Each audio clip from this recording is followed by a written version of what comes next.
Welcome to this week's edition of Dot Life, Dorchester's hyperlocal source of news, commentary, and analysis in podcast format.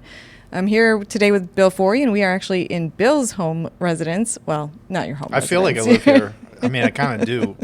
I can stay if I have to. They won't kick me out. I've noticed this. You've tried to be if evicted? they're kind of late, and Yeah. they don't really care. No. Well, you try to get away from us, and we knocked on your door. We're trying to they're in the newsroom where the listeners and viewers are in the newsroom of the Reporter, which is kind of empty except for us, which is a good sign because that means reporters are out on the beat doing the job, and they'll be back here to write their stories. But I think we're good for about 15, 20 minutes. Well, if they come in, we'll just collar them into talking Great. on the pod. They'll be more interesting than me, for sure. That can't be true. But welcome back. It's good to Yeah. have you. And we did a show earlier. I think the inaugural episode with was you and done Linda. Yeah. in the other room. So now you're in the. We moved it on up to the. The next big one we'll newsroom. do in the lobby. In the elevator, maybe. We've got a lot to talk about this week. There's a lot going on. Yeah, there is a lot going on. It's been a busy week for the mayor, busy week for city government, and a lot of community meetings and the such. And yeah, well, let's get into it. Do you want to talk about the big meeting in Mattapan? You want to start right out with the controversy, huh? Well, I think let's just get it out of the way. The bus lane, people who aren't living along the Blue Hill Ave corridor may not know this, but it's been a big controversy between Mattapan Square to Grove Hall, really, over the last couple of years, and the discussion around a major public works project to essentially rip up the median strip in the middle of Blue Hill Avenue and put in dedicated bus lanes. That doesn't sound controversial at all. I'm surprised. Well, I don't know. I think if you did that on Dorchester Ave, I bet you it would be controversial. Yeah, I would think so. But Blue Hill Avenue, people, as you probably know from riding along it, there's this huge concrete cement median strip, which has been there. I don't know. There used to be trolleys, right? Exactly. Yeah. That's what I was getting to. Is it used to be a streetcar route, so that these center running bus lanes, the proponents of this project say, hey, this is what used to be here. It got taken out, and that wasn't fair, and now we want to put them back in. It's an equity issue. Right. But there's a lot of people in Mattapan, Dorchester, other parts of the city who use that corridor every day who are like, no, we don't want you to do that. Yeah. So it is a controversial project. There was a big community meeting yesterday in Mattapan Square called by the Boston City Council. So 3 city councilors who are on the oversight committee used their powers to call this meeting and invite the community to come in and testify about what they like and don't like about the project and the process that's led to this. Now, just to back up a minute, Mayor Wu announced early last year, her support for this project, putting city dollars behind it. Yeah. But the project's origins really are at the federal level. Blue Hill Ave is a federal street? Actually Blue Hill Avenue is a city-owned thoroughfare. Okay. But it is the money that originated this project, $15 million, comes from a grant that Ayanna Pressley, the congresswoman, secured. Okay. Steve Lynch, the congressman, also from Boston, also helped secure this money through the federal transportation dollars to get the ball rolling. During Biden administration or earlier? Okay. It was actually during the Biden administration. So this was a Pete Buttigieg project. Now I love it even more. Okay. We know you're a big fan of Mayor Pete. Yes, so that's $15 million, but that's really just a small amount to get this thing going, design, and then get you a little bit of construction. The city has now said they're going to put in, I think it's $18 million of their own. Okay. And then the state through the MBTA, because this ultimately is like an MBTA project too, was going to put up another $11 million, but then they still need some more money, so they have to go back to the feds. That's where this is going to maybe hit a speed bump no matter what, because obviously there's a hostile administration who doesn't like giving Boston anything. Right. But the Wu administration has really moved the ball along in design. They're at 15% design now to take that median strip out, put in center running bus lanes with platforms at key intersections. So, people waiting for the bus have shelter. They're separated from the traffic. There's been designs that also show bike lanes. Okay. And that's also very controversial, as bike lanes are all over the city. It's not just the Blue Hill Ave corridor, let's be clear. Can we back up for a second, though, Bill? Why is this project, what is the problem it's trying to address? Is it traffic? Is it pedestrian safety? Is it bus speeds? Is it all of those things? It is all of those things, but Okay. I think it boils down to the bus. Okay. The idea of creating a faster, more efficient bus route for the people who are, transit dependent, public transit dependent in that part of the city. So this was an idea that got floated back in 2008, 2009 under the Deval-Patrick administration. Oh, wow. Okay. That's it was going called back. 28X, and Russell Holmes, who's now the state rep in that part of the city, and was a state rep shortly after that too. He's a big champion of this project. Russell Holmes and Mayor Wu together are the most vocal proponents of doing this project. But the idea is to get this 37,000 people, believe it or not, who use that corridor every day on the bus. Wow. That's pretty wild to That me. is Like wild. on one weekday, that many people, close to 40,000 Bostonians and people from surrounding communities going up and down Blue Hill Avenue to, whether it's to Forest Hills Right. or to Nubian Square. So 37,000 people are late for work every day? Well, yeah. I mean, or they're stuck for 2 hours Right. sometimes, right? Right. Because they're on buses that aren't moving very well. Right. And the platforms aren't, or the sidewalks aren't great. Russell Holmes, I interviewed him last Friday about this. He's very passionate about it. Yeah. It's basically like his legacy project, I would describe it as Okay. at this point. And he says his constituents are sick and tired of having subpar conditions, and 45, 50-minute, commutes into the city and back and forth. The fundamental thing they want to fix is the time. They think they can get this commute time down to like 25 minutes as opposed to 45 minutes. And we've seen this on Columbus Ave in the city. Yeah. And is that technically JP? Yeah, JPN Roxbury. Yeah. Yeah. Has that been successful? It depends on who you ask. There's Yeah. people who hate it. Motorists tend not to like it because it's taken away a travel lane, and they feel it's more congested. But again, like Russell Holmes would say, and I think the mayor too, this is about the bus ridership. Right. This is about the people who are dependent on public transit. We want to serve them. They're not being necessarily heard at the kind of meetings that happened yesterday in Mattapan Right. Square, or Right. even some of the other meetings over the last 2 years.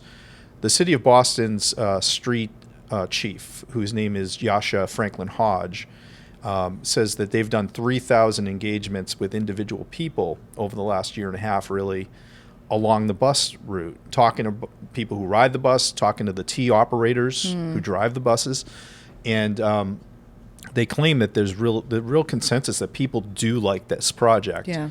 But there's a vocal opposition, and they're real. They're people who are, who run the civic associations in Mattapan. The Greater Mattapan Neighborhood Council just this week formally came out against the project, Oh, wow. saying, we've talked to our constituency. The business community up and down the Ave is worried. They're worried about a couple of things. They're worried about, congestion getting worse for motorists. Yeah. They're worried about deliveries, practical things that businesses think about. And a lot of them have been very vocal. We've been to these meetings. Seth Daniel on our team has covered this project very, very closely. There's clearly some strong reservations, but there are people who are passionate for it. Mm-hmm. And I want to make that clear. I think our coverage this week is pretty balanced in that score. The meeting yesterday, there were people who stood up and said, we want this. We've been long suffering. And we think it's just time to kind of bite the bullet and do it. That's the mayor's position. That's Russell Holmes' position. So the antis, what are they proposing instead? They kind of want everything but the center bus lane. They want new crosswalks. They want new sidewalks. They want enhanced, different forms of parking along the route. And they don't want the center bus lane. So that's what they tell people. Explain this to me. So right now it's a concrete median. Mm-hmm. The center bus lane would tear out the concrete median and put a bus lane instead. Right. In both directions. Both directions. So it's going to be wider than the current median. Yeah, probably in some points, although that median's pretty damn wide. It is pretty wide. So, I mean, is it taking out a lane of traffic?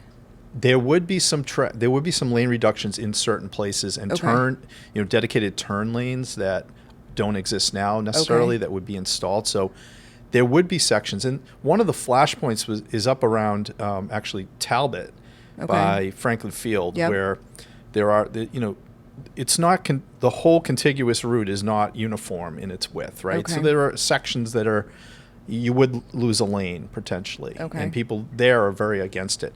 One of the things, and Blue Hill Avenue is much like East Broadway and Southie sometimes with the double parking or It's sometimes terrible. triple parking. Yeah. So everybody has an awareness of that, and they're like, well, how's that going to work? I think the hurdle people have is like the behavior that we use now, driving or walking or using Blue Hill Ave at all, may not be the same behaviors a year from now, or 2 years from now, if this project happens. And people haven't been able to get over that. That's where idea. I get very frustrated, though. I mean, maybe this project isn't perfect, and like let's add our voices to what can be fixed. But what's there now is not good at all. Right. And Ayanna Presley said that from jump, right? She said, this is an equity issue. Yeah. For too long, this has been a deferred project because, frankly, the political will hasn't been there. The political will is there on the mayor's behalf. It was interesting yesterday. Josh Kraft was in the room at this hearing and was clearly is using this to say, this is an example of a project that he sees as unpopular and that the mayor's not listening to that feedback. She's pushing it ahead. Yeah. I think fans of the mayor would say, well, that's what you she's don't just elected do what's to popular, do. right? Right. For too long, parts of the city have been sort of left behind because consensus can be hard to get to. And unless there's a leader who really, puts that neighborhood in there as a priority. Right. That's what's happening at White Stadium. That's what's happening on Blue Hill Ave. You're going to get darts and arrows for that sometimes, but you'll also get laurels when you do it well. Well, and going back to the equity point, the neighborhoods that don't get things pushed forward for them are usually the ones that don't have voices, that are maybe majority immigrant or majority low income or different constituencies that aren't in a position to fight for those things. So then the louder voices prevail. Historically, that's been true in this city. Right. And I think the frustration, and maybe there's a bit of a learning curve here for everybody, is that when there is a large sum of money on the table for a project, Russell Holmes made this point to me the other day. It's one of the reasons he got into office. He couldn't believe that money got left on the table back in the Patrick administration, and he felt that this project should have been done 20 years ago. Yeah. I'm fed up. Let's move this ahead. But he yesterday at this meeting had to acknowledge, his constituents are kind of inflamed about the idea of the center bus lane. So I don't know how this is going to end up. The other element here that we mentioned, the funding piece is far from resolved, right. and that's a big piece of this. Right. This may take much longer than anybody anticipated 2 years ago to get done. I'm sure. The other thing is, we continue to have more traffic, more congestion. We all know that adding lanes has been proven in traffic study over traffic study that when you add lanes of traffic, you get more cars, and then it accelerates the traffic even more. We need to figure out how to stop Boston from being so reliant on cars. We just have to. Getting from here to Hyde Park through Blue Hill Avenue can take 20 minutes. It can take 7 minutes. Depends on when you go. So we've got to start making better, smarter, more progressive decisions about traffic in general. And that may mean that we have a terrible project that takes years of construction and inconveniences people, but makes us shift the way that we live in the city. Yep. And it will inconvenience me too. It sounds like you should have been testifying at this hearing yesterday. I guess this is your testimony, and it should get on the record, .life pod. The Reporter, we actually did pretty much endorse this project a year ago for the same basic reasons, and also for the equity issue. That, it's time for something to happen on Blue Hill. Yeah. But I would like to see the details of it and see what the exact opposition is to the different elements. But I think in general, the knee-jerk, we don't want to do that because it's going to be disruptive, is problematic. Let's try to be creative and solve problems. The other thing that happened, it's been a busy week at City Hall, and the other big thing is the mayor signed the city's budget for the next fiscal year, $4.8 billion budget, which is it's about 1%, roughly 1% bigger than last year. I'm sorry, I think it's actually more like a 4% increase. 4% increase. So last over year was last an year. 8% increase, wasn't it? Right. It was 8% last year. It's 4%. Correct. So it's a more conservative budget than last time. There were some cuts made by the city council, but not as many as last year. They attempted to do more last year in terms of cuts, and the mayor overrode those vetoes. So I think this time around, the council said, let's just work it out ahead of time as Yeah. best we can. And I think that's what happened. There were 2 councilors who voted against the budget last week. Julia Mejia is one of them, and Erin Murphy, both at-large city councilors. And Did they say what their opposition was? there was a couple of, I don't know exactly what their specific reason was, but it had to do with specific projects that they wanted in that weren't in. I think I'd leave it to them to explain their rationale for voting against it. But, clearly the mayor's attitude was this is a more austere budget than last year. There's the library saw a cut, for instance, of I think it was about $500,000 cut to the BPL. So there's places that got departments that got cut and others that got basically level funded. But clearly this is an attempt by Mayor Wu to signal fiscal discipline in a time where, the big threat is the federal cuts that everybody can see coming. We talked about the potential cuts to public housing and Section 8 vouchers, et cetera. That's just one bucket of federal cuts that could be coming this year and the year after that. This is an administration that's certainly ratcheting up its hostility rather than dialing it down. So we also saw that this week with the mayor's executive order, which Actually, can I just ask you one question on the budget? Yeah, sure. You talked about the cuts to, for example, the library. Is there any indication yet if that means programs being cut or if it's more like projects that have been greenlit being put on hold, or is this going to turn into like layoffs? Like, do we have any idea where those cuts are going to come yet? We haven't heard any talk of layoffs. I want to be clear about that. I think this is more about programs that may have been on the table that may get scaled back. We should probably talk to David Leonard at the BPL a little bit more, find out what they're thinking about how that specifically might hamper things they had planned. But there's been no talk here of cuts. But of course, it's basically a hiring freeze now in the city. Sure. So new hires aren't going to be happening. Clearly, that was telegraphed more than a month ago by the mayor and City Councilor Brian Worrell, who's the chair of the Ways and Means Committee, who also spoke about this week. So, the budget's done. That's good news. That is good. And it got done in fairly short order. The mayor would also say, and did say this week, it's still a signal of a strong economy. Boston's still doing well. The fact that they could increase the budget, it's not a huge one, but is a signal that the business is still going on in Boston. The critique that development has ground to a halt is clearly not the case. It's slowed, but there's a lot of reasons for that. Yeah. Let's move to another story about kind of tying into what's happening nationally. We've got some upheaval and some, I don't even know how to describe it. We got some things happening in LA. Yeah. And your paper, I think you actually wrote an editorial this week about Boston's, what Boston should be taking from what's happening and how we should be reacting to what's going on at that level. Do you want to speak through kind of your advice? Well, yeah, sure. First, let me start by saying the mayor had a press conference yesterday where she announced a new executive order, which is an attempt by the city to sort of counter what's going on with the ICE raids that clearly are happening at a higher clip, not only in Boston but throughout the Commonwealth and across the country. There's talk of a quota of 3,000 detentions and deportations a week. A day, sorry. Wow. Yeah.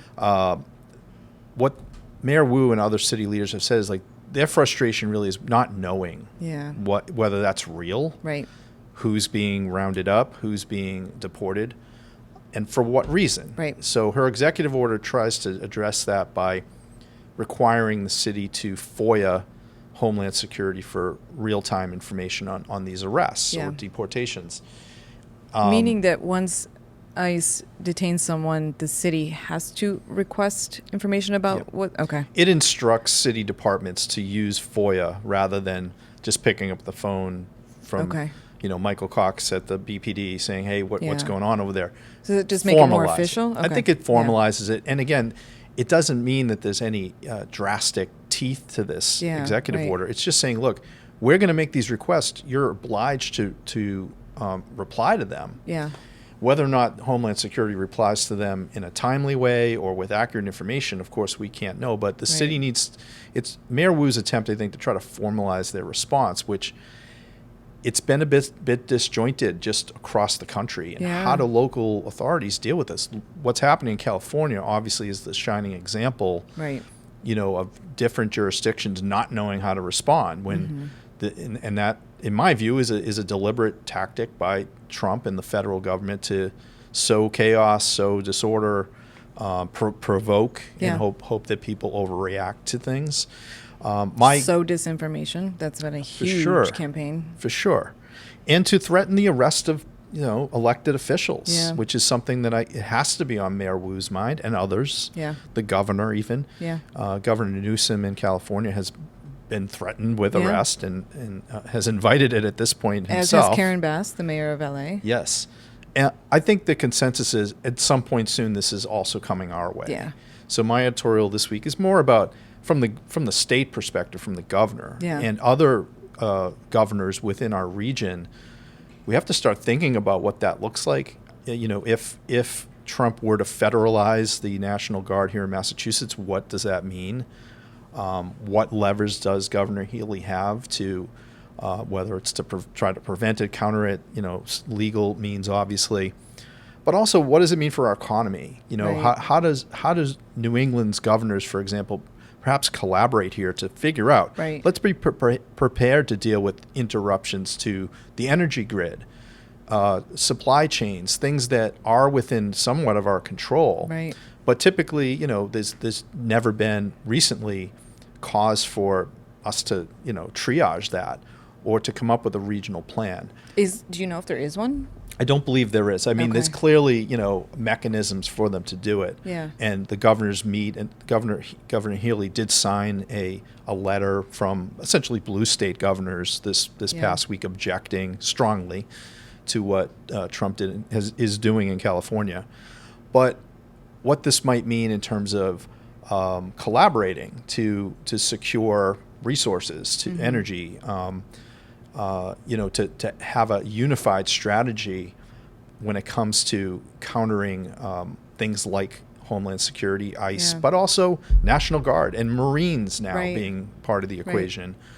Does the National Guard, they at least directly are directed by the governor of the state, right? Yes. And then that is bypassed by the president if he wants? If the governor, typically the governor would request federal assistance, and then in certain instances that's happened where it's essentially been federalized by request. My understanding of the only time it's been triggered where the president sort of superseded that authority was in 1965 by Lyndon Johnson, and I think that was in the instance of rioting that was going on, I think in Los Angeles too at that point. But yes, there are mechanisms for Trump to take authority. It's obviously subject to legal pushback, and that's what we're seeing from California. I think Massachusetts really needs to get ahead of this because clearly we're going to be a target. We're already a target. Yes, already a target. We're seeing what he's doing with Harvard and singling out institutions that are not only sentimental importance to us. It's a huge driver of our economy and stripping grants and stripping students out of their spots at Harvard. That's money out of our economy. I don't mean to make this just pecuniary in nature here, but this to me is what's part of what's happening is a punishment. This is seeking to penalize our region, our state in particular, and our city, and to make us hurt. Right. Yeah. So the mayor's move, I think, this week is a wise one, but it's just a drop in the bucket to what needs to be done. It's also largely symbolic, I think. I mean, there's maybe something there, but it's more of a posturing, and I actually do wonder if it's a little bit of a goading. Yeah.